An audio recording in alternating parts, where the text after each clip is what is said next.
Praise the Lord. கர்த்தர் நல்லவர். Good morning. இந்த அதிகாலை வேளையில் கர்த்தருடைய பிரசனத்தில் இருந்து நாம் ஜெபம் செய்கிறது ஒரு பெரிய பாக்கியம். ஜெபமே ஜெயம் என்கிற இந்த ஜெப செஷனுக்கு, இந்த ப்ரேயர் செஷனுக்கு, இந்த டைம் ஆஃப் ப்ரேயருக்கு உங்களை இயேசு நாமத்தினால் நானும் என் மனைவி சங்கீதாவை வாழ்த்தி வரவேற்கிறோம். கர்த்தர் தொடர்ந்து உங்களை ஆசீர்வதிப்பாராக. இந்த காலை நேரத்தில் நாம் கர்த்தரை ஸ்தோத்தரிப்போம். கர்த்தர் செய்த எல்லா காரியங்களும் நன்றி சொல்லுவோம். ஏனென்றால் வேதம் சொல்லுகிறது, நீங்கள் ஒன்றுக்கும் கவலைப்படாமல் எல்லாவற்றையும் குறித்த உங்களுடைய விண்ணப்பங்களை ஏறெடுப்பதற்கு முன்பாக அதை ஸ்தோத்திரத்தோட கூடிய ஜெபத்தினால தெரியப்படுத்தணும். ஸ்தோத்திரத்தோடு கூட ஜெபிக்கணும். ஸ்தோத்திரம் பண்ணும்போது விசுவாசம் உண்டாகுது, கிருபை பெருகுது. 1000 ஸ்தோத்திர பலிகள் எல்லாம் பண்ணுறது ரொம்ப நல்லது. பண்ணுங்க, நாங்களும் பண்ணுறோம், நீங்களும் சேர்ந்து பண்ணுங்க. இந்த ஸ்தோத்திரங்கள் தேவனுடைய குணாதிசயத்தை காட்டி அதை காண்பிக்கிறது. நாம் அதை பார்த்து பார்த்து நன்றி சொல்கிறோம். அப்பா பிதாவே உங்களுக்கு ஸ்தோத்திரம், அன்பின் பிதாவே உங்களுக்கு ஸ்தோத்திரம், கிருபையின் பிதாவே உங்களுக்கு ஸ்தோத்திரம். இது ஒவ்வொருவரும் நமக்குள்ள பல காரியங்கள் நமக்குள்ள பேசுது. என்னை விடுவிக்கிற தேவனே உங்களுக்கு ஸ்தோத்திரம், ரட்சிக்க வந்த தேவனே உங்களுக்கு ஸ்தோத்திரம், பரிசுத்த ஆவியானவரே உங்களுக்கு ஸ்தோத்திரம். நல்ல கர்த்தரை ஸ்தோத்திரம் பண்ணுங்க.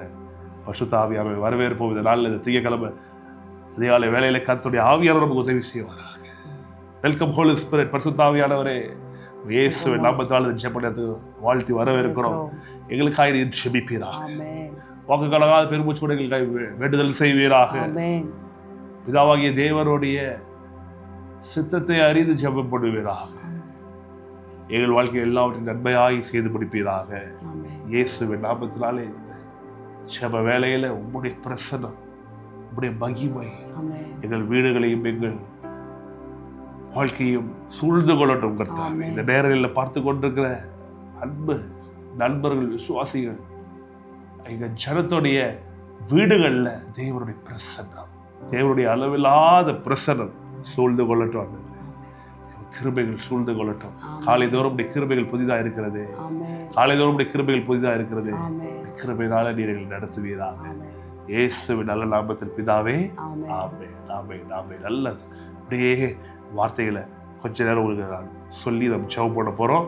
அது வரைக்கும் அப்படியே ஒரு வீடுகள் அந்நிய பாஷையில் ஜெபம் பண்ணுங்க. நீங்கள் அப்படியே கர்த்தர் ஸ்தோத்திரம் பண்ணிக்கிட்டே இருக்க. கர்த்தர் பெரிய காரியங்களை செய்வாராக. யோவான் 4ஆம் அதிகாரம்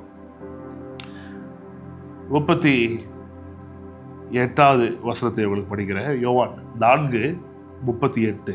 நீங்கள் பிரயாசப்பட்டு பயிரிடாததை அறுக்க நான் உங்களை அனுப்பினேன். மற்றவர்கள் பிரயாசப்பட்டார்கள், அவர்களுடைய பிரயாசத்தின் பலனை நீங்கள் பெற்றீர்கள் என்றார். என்ன ஒரு அற்புதமான வார்த்தை. ஆண்டவர் சொல்றாரு, பிரயாசப்பட்டு பயிரிடாததை அறுக்க நான் உங்களை அனுப்பினேன். அவர் சொல்ற பாருங்க, நான் இப்படி இதை பண்ண போறேன், அதை பண்ண போறேன். விசேஷமா திங்கக்கிழமை தான். ஐயோ புது வாரம், நிறைய போய் கவர்மெண்ட் ஆஃபீஸில் போய் சில வேலைகள் செய்ய வேண்டியது இருக்கும். உங்கள் ஆஃபீஸில் சில வேலைகளை செய்ய வேண்டியது இருக்கும். பெண்டிங் பழைய வேலைகள் இருக்கும். இது அதுன்ட்டு நிறைய குழப்பங்கள். இதை எப்படி செய்ய போகிறோம், அதை எப்படி செய்ய போகிறோம். இப்படி நாள் ஆரம்பிக்கக்கூடாது. எப்படி ஆரம்பிக்கணும்? ஸ்தோத்திரத்தோடு ஜெபத்தோடு கர்த்தருடைய சித்தத்தை அறிந்து விசுவாசத்தை ஆரம்பிக்கும் போது என்ன நடக்குது தெரியுமா? கர்த்தருடைய சித்தம் என்ன தெரியுமா? நீங்கள் பிரயாசப்பட்டு பயிரிட்டதை இல்லை, பயிரிடாததை. பார்த்தீங்களா? நீங்க பயிரிடாததை அறுக்க உங்களை அனுப்புறோம் அப்படின்றாரு. நல்லா தெரிஞ்சுக்கங்க, உங்களுடைய வேலையிலேருந்து வர வருமானம் மட்டும்தான் உங்களுக்கு ஒரே வருமானம் நினைக்காதீங்க. கர்த்தர் எப்படி வேணாலும் வருமானத்தை தர வல்லவராக இருக்கிறார். அது எப்படி தருவாருன்னா நடக்காது. விசுவாசிக்க பயிரிடாததை அறுக்க இதை நான் உங்களை அனுப்பினேன் அப்படின்றார்.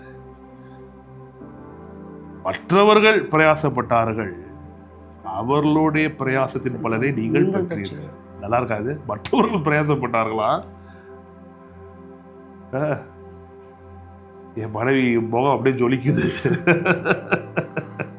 மற்றவர்கள் பிரயாசப்பட்டார்கள், ஆனால் அவர்களுடைய பிரயாசத்தின் பலனை நீங்கள் பெற்றீர்கள். நல்ல விசுவாசம்.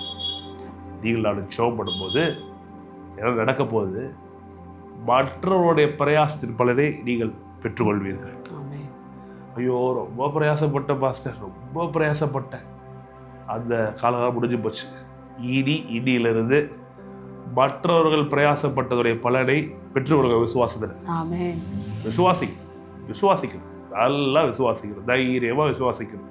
வாசி சொல்லி சொல்லி விசுவாசிக்கணும். ஊழியத்தில் இருக்கிறீங்களா?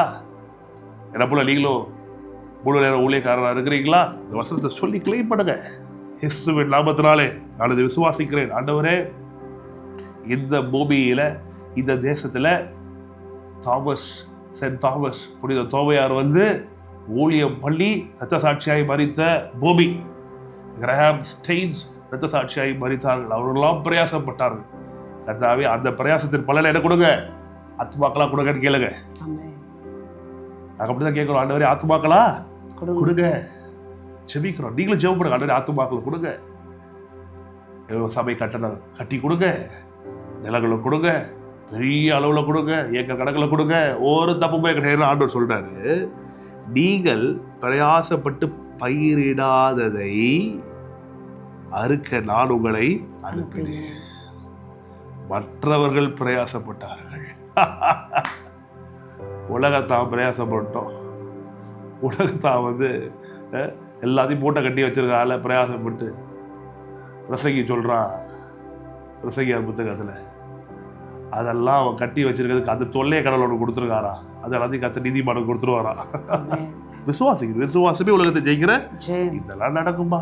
ஒரு வீட்டை கட்ட முடியுமா? இடத்த வாங்க முடியுமா? இப்படியே பேசியிருந்தா கடைசி வரைக்கும் ஒரு ஸ்கொயர் ஃபீட் நிலத்தை கூட வாங்க முடியாது.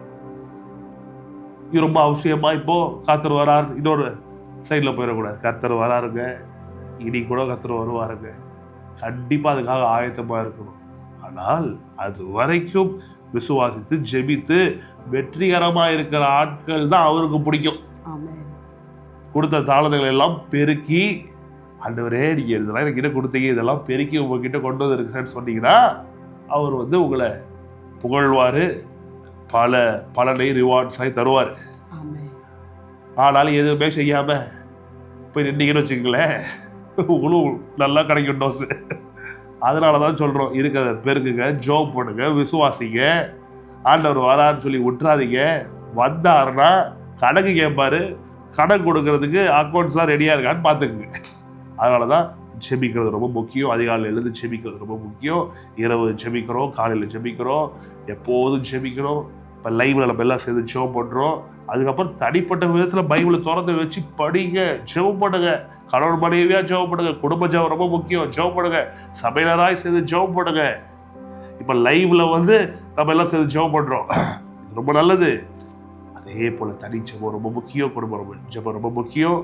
விசேஷமாக இந்த நாளில் கர்த்தருடைய வார்த்தையை உங்களுக்கு சொல்லி உங்களை ஆசீர்வதிக்கிறேன். நீங்கள் பிரயாசப்பட்டு பயிரிடாததை அறுக்க கர்த்தர் நம்மை அனுப்புகிறார். மற்றவர்கள் பிரயாசப்பட்டார்கள், அவருடைய பிரயாசத்தின் பலனை நாம் பெற்றுக்கொள்வோம். அவர் மனைவியை கேட்டுக்கொள்கிறேன். ஆண்டவரே, மக்களை ஆசீர்வதிக்க, இதனால செய்கிற வேலைகளை ஆசீர்வதிச்சு கொடுங்க. போக்குவரத்தில் பாதுகாத்துக் கொள்ளுங்க. பிள்ளைகள் நல்லா படிக்கணும். வேலைக்கு போகிற கணவன்மார்கள், மனைவிமார்கள் நல்லா வேலை செய்யணும். கர்த்தருடைய ஞானத்தை கொடுக்கணும், சுகத்தை கொடுக்கணும். இந்த நாள் ஆசீர்வாதமான நாளாக இருக்கணும். இந்த புது வாரம் ஆசீர்வாதமான வாரமாக இருக்கணும்னு சங்கீதம் சோபடுப்பா. பரலோக பிதாவே, இயேசுவின் நாமத்தால் இடத்தில் வருகிறோம். கர்த்தாவே, இயேசுவின் ரத்தத்தினால கழுவப்பட்ட நீதிமான்களாக உம்முடைய பிள்ளைகளாக உம்மிடத்தில் நிற்கிறோம். கர்த்தாவே, இயேசுவின் ரத்தம் எங்களை உம்முடைய பிள்ளையாக தகுதிப்படுத்தினீரே, அதுக்கு நமக்கு நன்றி ஆண்டவரே. ஸ்தோத்திரம். எங்களுக்காக உம்முடைய ஒரே பேரான குமாரனே கொடுத்திருக்கீங்களே பிதாவே, அவரோட கூட மற்ற எல்லாவற்றையும் அருளாது இருப்பது எப்படி ஆண்டவரே? ஸ்தோத்திரம். மற்ற எல்லாவற்றையும் அருளாது இருப்பது எப்படி? நாங்கள் ஒன்றுக்கும் கவலைப்பட மாட்டோம். நீங்கள் எல்லாவற்றையும் கொடுக்க வல்லவராக இருக்கிறீர். கர்த்தாவே, நாங்கள் ஜெபிக்கிறோம். கர்த்தாவே, நீர் தருவீர், பதில் தருவீர் என்று நாங்கள் விசுவாசிக்கிறோம். கர்த்தாவே, இந்த புதிய வாரத்தை கொடுத்த கிருபைக்கு நமக்கு நன்றி. இந்த புதிய நாளில், இந்த புதிய வாரத்தில், இந்த முதல் நாளில் செய்யப்படுற வேலைகள்லாம் உங்களுடைய கரத்தில் ஒப்படைக்கிறோம். கர்த்தாவே, இப்போ வேலைக்கு போகிற கணவன்மார்கள், மனைவிமார்கள் எல்லாத்துக்கும் நம்மிடத்தில் வருகிற கர்த்தாவே, வேலைக்கு நல்லா உற்சாகமாக போவார்ல. ஆண்டவரே, நீர் கொடுக்குற பலன், மன தைரியம், மன சந்தோஷத்தோட வேலைக்கு ரொம்ப சந்தோஷமாக போவார்களாக. அங்கே ஆண்டவரே கர்த்தாவே, உம்முடைய ஞானம் அவர்களுக்கு விளங்கட்டும். மற்றவர்கள் செய்கிற வேலையை காட்டிலும் உம்முடைய பிள்ளைகள் செய்கிற வேலையில் ஒரு தனித்துவமும் ஒரு ஸ்பெஷல் எல்லாம் இருக்கட்டும் கர்த்தாவே. அங்கே ஆஃபீஸில் எங்கெங்கெல்லாம் போகிறார்களோ மற்றவர்களே காட்டிலும் பல மடங்கு சிறந்தவர்களாக ஜொலிப்பார்களாக கர்த்தாவே ஸ்தோத்திரம். அவர்களுக்கு உம்முடைய தேவ ஞானம் வெளிப்படட்டும் கர்த்தாவே. இயேசுவே, தேவனால் எங்களுக்கு ஞானமும் நீதியும் பரிசுத்தமும் மீட்புமா இருக்கிறீரே, உம்முடைய ஞானம் எங்களுக்குள்ளார வெளிப்படட்டும் கர்த்தாவே. ஸ்தோத்திரம். பிள்ளைகள் ஆசிர்வதிங்க. பிள்ளைகள் பத்திரமா ஸ்கூலுக்கு போட்டோம். படிக்கிற பிள்ளைகள் நல்லா ஆசையாக படிக்கட்டும். பிள்ளைகளுக்கு அது ஒரு இன்ட்ரெஸ்டிங்காக படிக்கட்டும் கர்த்தாவே. படிக்கிற விஷயத்த கஷ்டப்பட்டு படிக்காமல் பிள்ளைகள் ஆசையாக ஸ்கூலுக்கு போவார்களாக, ஆசையாக படிப்பார்களாக. எங்கள் பிள்ளைகள் மற்ற பிள்ளைகளை காட்டிலும் 10 மடங்கு அதிக சமர்த்தர்களாக இருப்பார்களாக. ஸ்கூலில் ஆண்டவரே உம்முடைய பிள்ளைகள் இயேசுவின் இரத்தத்தினால மீட்கப்பட்ட பிள்ளைகள் நிமித்தமாக ஒரு தனித்துவம் வாய்ந்தவர்களாக இருப்பார்களாக. ப்ரிஃபரன்ஷியல் ட்ரீட்மெண்ட் இந்த ஸ்கூல்ஸில் பிள்ளைகள் மேலே உண்டாகட்டும். பிள்ளைகள் மேலே ஆண்டவரே தேவ கிருபை பெருகட்டும். மனுஷர் கண்களில் தயவு, இந்த டீச்சர்ஸ் கண்களில் அந்த பிள்ளைகள் மேலே பெரிய ஒரு இரக்கம், தயவு, பாசம் உண்டாயிருக்கட்டும். பிள்ளைகள் பாதுகாப்பாக போவார்களாக. இயேசுவின் இரத்த கோட்டைக்குள்ளார பிள்ளைகளை மூடி மறைக்கிறோம். எந்த வியாதியும் பிள்ளைகளை அணுகாதபடி